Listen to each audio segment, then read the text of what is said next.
Hello everyone, welcome back to my channel or welcome to my channel. If you're new here, my name is Anna. I am a macrame artist and teacher, and today's video is going to be all about beads and macrame. Some weeks ago, maybe at this point about 2 months, I've got this comment from one of you over on Instagram. And I thought, finally, I feel confident enough to make an entire video just about adding beads to macrame. We will be talking about what to look out for when you're buying beads for macrame.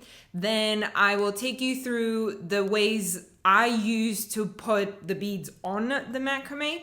And then as the last part of the video, I will share some ideas of how to incorporate it into your pieces. I think when you start looking into beads, it can be quite overwhelming because there are so many options to choose from, which is also why I love it, because there is just that variety makes it interesting, but there's all kinds of shapes and sizes and colors and materials. So let's talk about all of that. So color. That one seems easy. I mean, that just really depends on what you want your color theme to look like, what you want your colors to be. And one tip that I have for you, what I have often done with natural wooden beads like these, is that I have spray painted them a different color. So I've got an example of black and like a brass color, because I just, the natural wasn't really what I was after. So spray painting the beads is definitely an option. When it comes to the materials, I find that's mostly about the price. The wooden beads that I have shown you, those tend to be the least expensive. Also, I feel like plastic ones like this one, I know you can't really tell on camera, but these tend to be a little bit inexpensive as well. But what I have seen, beads that are, for example, stone or like metal beads, they look really cool. Something like this, for example, but then that gets a little bit more expensive. So there is where it really depends on, how much money you want to spend on the piece. There can also be all kinds of textures to the beads, like this one, a wooden one that has these ribbed lines to it. Again, this is more of a creative choice, doesn't really have an impact on how you add the bead to the macrame. But the two things that are very important that I want you to keep in mind is the size of the bead overall and the size of the hole in the middle. And especially that second one is something you need to look out for, because essentially the size of the hole in the middle determines what size of the cord you can use to thread through that bead. So if I take, for example, these two beads here, you can see that overall they are more or less the same size. However, this one, I could probably fit even a 9mm cord through, whereas this one, I might have trouble even with 3mm cord, just because the hole is so different. And then when I take these two, you can see that the overall size is very different. However, the hole is pretty much the same. So this is what I mean with look out for the size of the hole. And in general, I don't have any strict numbers or guidelines for this, but if you have, let's say, a 5mm cord, you can still go with like a 4mm hole in the middle. You will be able to squeeze a little bit of a thicker cord through a smaller hole. Or at least this is what has worked for me for braided cords. And I think this gives us a nice segue into the second part of the video, which is how do you put the beads on? So as I just mentioned, squeezing the cord through the bead has worked for me when I used braided cords. And I think in general, that would be my advice for you as well. And it's easier in a sense that, the braided cords can be made a little bit thinner, like you can flatten them a little bit to be able to squeeze through a tighter hole. You can't really do that much with the single twist, and almost not at all with the 3-ply cords. Like those are very sturdy and you can't really, they're not that flexible in this sense. I've pulled up my clothing rack here and I put just a little dowel on it with some scrap quartz so that I can show you the 3 different techniques that I use to add the beads to my work. Starting with the easiest, for which you need no tools at all. I've got my plastic bead here that has the relatively large hole in the middle. So what I'm going to do with the cord is I'm going to twist the end quite a bit. And you can see how by me twisting it, the cord is getting a little bit flatter than the rest of it here.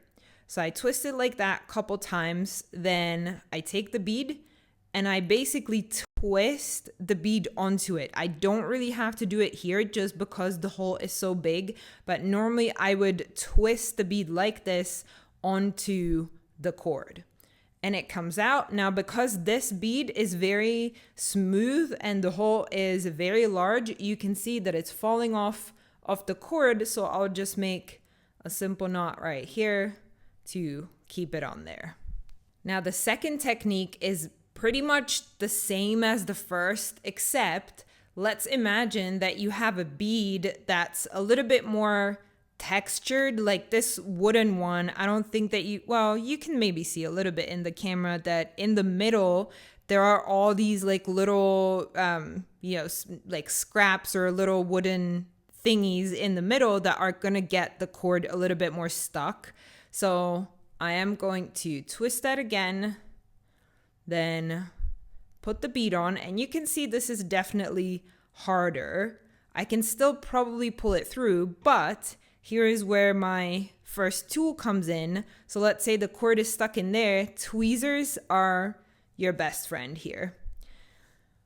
So I just pull it through like that, and you can see that this one stays on even without me doing anything. That's again because the hole is a little bit smaller and there is all the natural fibers in the bead that are preventing it from sliding off of the cord. So having a pair of tweezers definitely comes in handy. It would be nice if they were even longer maybe and a little bit thinner. Like the thinner they are at the top here, the more helpful they will be for you when using it for this kind of work. Okay, so those were the 2 easy ways. Now let's imagine that I want to put on a bead like this, a very tiny bead that needs to go on a small thin cord.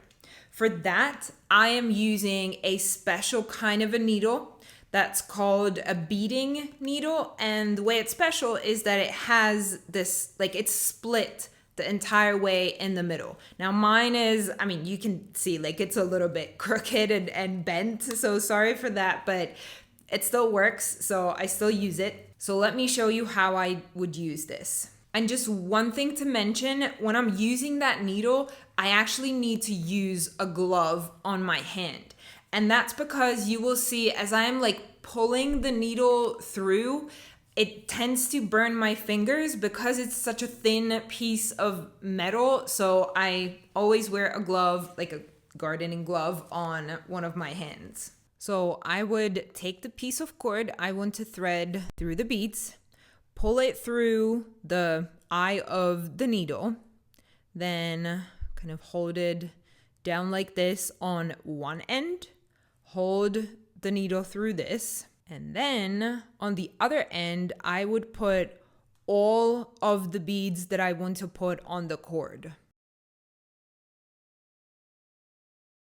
Just all at once like this, and once they are on, I am holding the needle in the gloved hand and then kind of squeeze, like wiggling it out and pulling all the beads onto the cord. Like that. And then I'm done. I can take the cord out of the needle.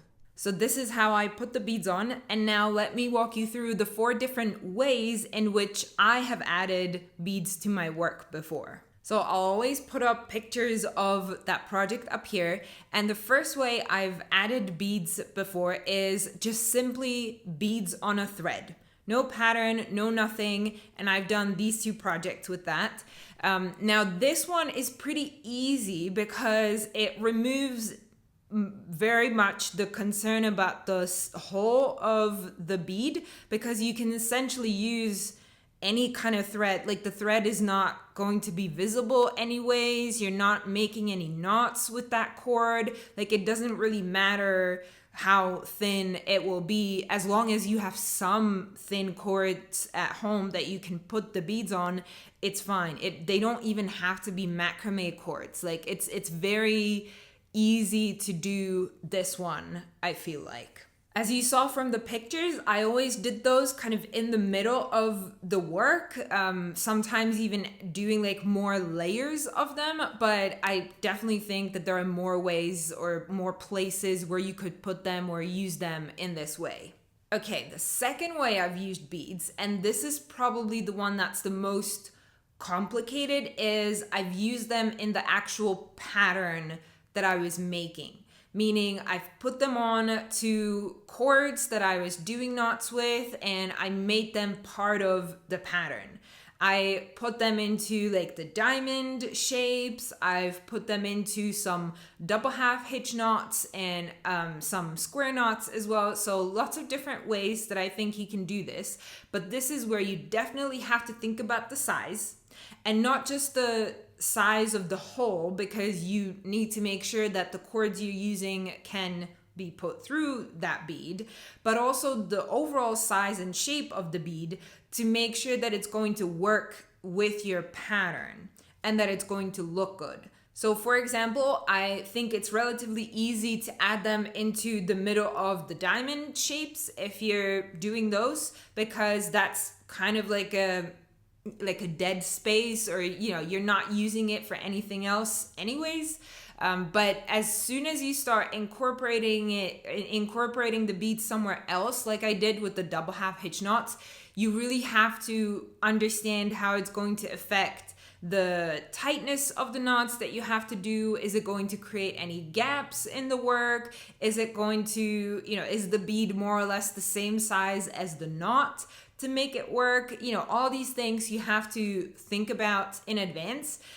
What's really cool is that you can, for example, test them on some scrap cords and, just see if it's going to work in the pattern.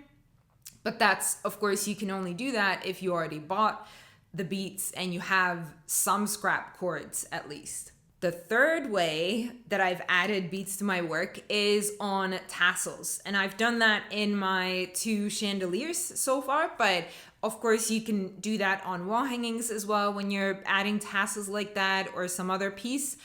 So I feel like that one is just a nice addition to the tassel. And that one is, again, you have to think about the hole, because again, you're pulling it onto a cord that you were using before, but you don't have to so much think about the shape and the pattern and all of that, because it will be pretty easy. Once you have the bead on, you're good to go. And the more or less also applies to the last idea that I have, and that's adding beads to either like the ends of your cords or at some place in your work, but you're just kind of putting them on the cords. You're not really doing a pattern with them or anything like that. That's where, again, you have to think about the hole in the middle, and you have to think about whether the beads are going to stay on the cord, like stay put. Are they going to move? Do you have to make some knots to make them stay at the place where you want them to stay? So that's only the one thing you have to think about here as well. And so those were all of my ideas and tips for how to add and how to use beads in your work. I'm really curious if you guys have tried using beads before. How did that go? Do you have some other ideas? Was there anything you struggled with? Put all of that down into the comment box below, and I'm really looking forward to reading through all of it. And that is it for me. If you've enjoyed the video, give it a like. If you want to support me even more than just watching the video or liking it, then down below is a link to my Patreon where you can become a subscriber to some of my exclusive content over there. And that is it for me today. I look forward to seeing you next time. Bye.